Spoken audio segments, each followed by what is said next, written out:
الثالث، شي معلومات اللي كان ممكن على هاد الاندومي اللي انتشرت في جميع المجتمعات. نعم، غنتكلموا على هاد الاندومي، مشكله خطيره، ولكن بغيت نزيدك على الطماطم. الطماطم شي وحدين كيعتبروها من الفواكه، وهذا خطا. طماطم من الخضروات، وقلنا انها بريئه من الصوديوم وبريئه من الاملاح المعدنيه وبريئه من حبس السوائل. وبالعكس الطماطم راه فيها البوتاسيوم اللي هو عكس الصوديوم. هذا البوتاسيوم كيخلي او يجعل الجسم يفقد السوائل. ولا خديتي واحد الحبه ديال الطماطم مع يعقوب وكلتيها، ومثلا ناخذ الوزن ديالها 100 غرام، راه كتعطيك 5% من احتياجاتك للبوتاسيوم. والطماطم راه واحد الاكله مفيده، كنديروها في السلطه، نديروها في الحساء، نديروها في الشوربه، كحنا المغاربه كنديروها في الحريره ناكلوها نيئه.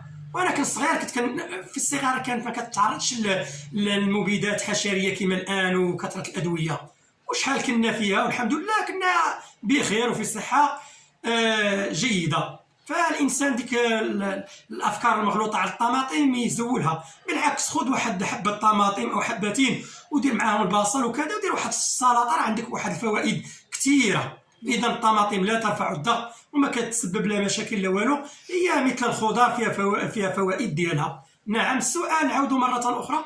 قلت لك على شي معلومات اللي كان ممكن على هاد الاندومي اللي انتشرت في جميع المجتمعات. هاد الاندومي انت جبتي لي نموذج، كنشكرك يعقوب. حضر لي واحد النموذج مزيان. هذه الاندومي هي مكتوبه فيها هنا اندومي، ولكن حنا كنلحقوا ناكلوا، هما راهم فارضين عليهم يكتبوا شي حوايج هنا مفروض عليهم. ولكن الا قريتي هذا الشيء اللي مكتوب هنا يعقوب غتلقى واحد الكارثه. اولا واحد القضيه، هاد الاندومي خطير على الاطفال. اذا كنوصيك كطفل بعد منا هرب منا، لان فيها مواد خطيره. وهاد المواد الخطيره يعقوب كتسبب تلف خلايا المخ. هادشي ما كنقولوش انا، قالوه علماء. كتسبب تلف خلايا المخ وتدهور القدرات ديال الدماغ وتاخر نمو الذاكره. وكتسبب هاد الاندومي واحد المشاكل عصبيه وشلل دماغي، منه داك الزهايمر والصداع المزمن. والناس اللي فيهم الشقيقه يبعدوا عليها، نصيحه لوجه الله. حنا هادشي كله لوجه الله. الناس اللي عندهم الشقيقه الصداع النصفي يبعدوا على هذه الكارثه. وراه فيها بزاف الكثير من الكوارث. هون الانسان يقرا هنا راه كاينين الكوارث، هنا راه كاتبين لنا الكوارث وكاتبين صغيره. هذه السياسه ديالهم، كيكتبوا داك الشيء صغير، انت ما غادي تلحق وحل وكول، ولكن ما انتبهتيش مع هذا. هنا كاينه واحد 621 هي غنبحث عليها هنا. ها هي واحد الحمض اميني 621. المهم لما بانتش الناس يشريوها ويبحثوا على هاد 621 اللي هو السميه ديالو الغلوطاميت احادي الصوديوم. وكيلمعوه وكيقول لك زيوت مهدرجه، هو راه غلوطاميت احادي الصوديوم، ولا كيبغيو يسموه لك سبارتان. والدور ديال هاد 621 هما راه كاينه الكثير من كاينه 101 412 هنا عافاكم. غادي تشوفوا معايا هنا ولا شريوها وشوفوا هاد الكوارث. انا ركزت على هاد 621 اللي هو الغلوطاميت احادي الصوديوم، وللتلميع كيقول لك زيوت مهدرجه سبارتام الى اخره. والدور ديالو كيحسن الطعم ومنتشر على نطاق واسع. وهاد الكارثه ديال 621 غشاش. انظر يا يعقوب اش كيدير. هاد 621 يغش حليمات التذوق، كيكذب على التذوق ديالنا وكيفتح لينا الشهيه. هاد الكارثه ديال هاد 621 الصناعات الغذائيه كتستهلك منه واحد يعني كميه مهوله اللي كتقدر ب 2 مليون طن كل سنه. وكان واحد العالم منذ 40 سنه من اللي ظهرت هذه الكارثه قال لهم راه الاجيال من 40 عام غادي تعاني من واحد الكارثه وهي البدانه والسكري. وفعلا صدق ذاك الرجل. وهذه الناس راه ولاو مدمنين عليها. الحمد لله انا ما كناكلهاش. شوف يا يعقوب، لا يوجد فيها البروتينات. هذه ما فيهاش البروتينات. اذا هاد العضلات ديالنا كيفاش غادي يتطوروا وغادي يزيدوا؟ ما فيهاش البروتينات، ما فيهاش الفيتامينات، ما فيهاش الاملاح المعدنيه، ولا تصلح لتكون وجبه رئيسيه. وكتزيد في الوزن اللي فيها سعرات حراريه مرتفعه وكتنفخ البطن. وكتبطئ عمليه الهضم. شي علماء داروا واحد التجربه ديال واحد الناس كانوا هذا الاندومي جوج ساعتين وهي في المعده وهي في الامعاء، ساعتان راه كثير تبطئ عمليه الهضم.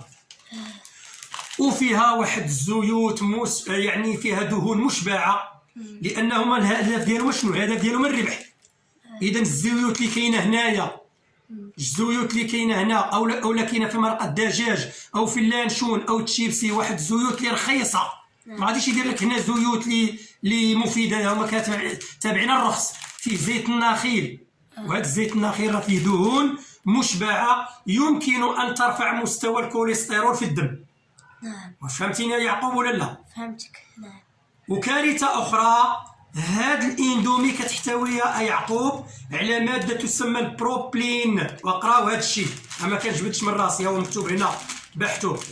ماده سميتها البروبلين جليكول، كتضعف المناعه، والمناعه اصلا ضعيفه. ملي التجأنا المأكولات الوجبات السريعه والمأكولات التجاريه راه حنا هلكنا المناعه. وكاينه سياسه ديال كيدمروا في المناعه، والبشريه الان غادي وتنقص. كارثه. والافراط في هذه الكارثه، هذا الاندومي يؤدي الى حدوث ضمور، يعني كيدير الانسان العضلات ديالو كتبدا تجمع، ولكن يحدث ضمور بالاخص في اعصاب الجهاز العصبي. وهاد راهم متابعين، هما كاتبين لنا هنا وكيعجبوك في شي سميات: دقيق القمح الطري وزيت النخيل النباتي والملح. اش من الملح السي يعقوب؟ والملح الصيني كارثه. الملح الصيني اللي كنقولوا ليه كريستال الملح، هما كيتباع مولي الحلزون عند مولي الببوش، هو اللي ولا خدام غالي وما فيه حتى فايده، كيدير حتى 20 درهم الكيلو، 2 اورو. هاد المهم الافراط في هاد. شوف حتى كلتي يا يعقوب مره في الشهر او مرتين، هذه كاع لا معني ما لقيتي الا هي. الافراط في تناولها قلنا يؤدي الى حدوث ضمور وتلف في اعصاب الجهاز الهضمي. وراه ما كنلقاوش هاد 621 621، نلقاوها ثاني قلنا في مرقه الدجاج واللانسون والتشيبسي، وفي هذا الملح الصيني اللي هو كارثه. كارثه.